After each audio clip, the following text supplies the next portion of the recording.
Yes, yes, yes. I'm gonna break. Just stop and pause it for a minute to give God thanks for the strength He gave me to this point in my life. We should stop wherever we at and give God thanks for the strength that He have gave us in our life and the continuous strength that He have gave us and that He's going to give us throughout us producing what we need to produce in life.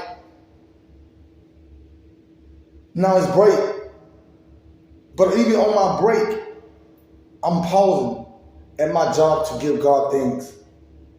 Do we give God thanks in the moment of in the time in life that we have here on this earth and give God the glory? Or do we disconnect from with God and push God further away out of our life? Or do we success in life? Do we succeed in life? Or do we crumble to the things in life that come against us? Now we're going to have all kind of attitude against us in this life. Do we let the attitude change us for the better of life? Or somebody else's attitude that changes us for the better of life? Or do we let someone else's attitude change us for the worst of life? Or push us more into the evil of life? Now, attitudes of other people's body, of attitudes of other people's individual should be a test for our life. Because we never know how God really changed the body just because we say we have faith. Doesn't mean we have faith. Until that faith is tested, until we overcome and pass those tests, until somebody come against us as a human being of an individual, and then we humble ourselves.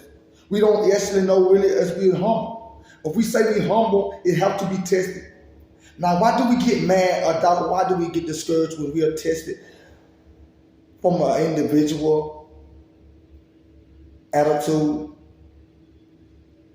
And we don't even know if the body really humble until someone come against us.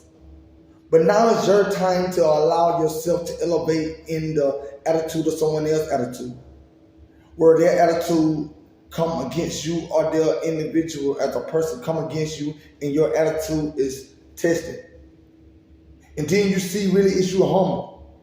If you act out of the character that you are, then maybe you need to be strengthened more. Maybe you need to endure more of God's strength. Maybe you need to go through more trials. Maybe you need to be lifted more in the struggles of life. Now I can sit down and let someone else's attitude change me for the better of life, and you as an individual can let someone's attitude change you for the better of life. Or we can let their attitude drag us and tear us down. Now we should be elevating if we're in this walking in the Spirit of God. But we're in our flesh, my brothers and sisters, we will not change for the better of life. Because the flesh is more than a mess than we already in. Now I'm here giving God the praise, God the glory, and giving God what He deserved for the strength that He have gave me to this point. Now my brothers and sisters, now we didn't make it this far on our own. We don't even deserve where we're at now in life. We deserve to give it to God. Now, to overcome is to succeed in life. Now, my brothers, it's your life. It's your opportunity. It's your choice to do what you want to do with it. But it has been created in the image of God. It was created to be strengthened. It was created to go through struggles. It was created to be developed into life for God's purpose. Now is your turn, my brothers and sisters, to lift God up. Peace, love.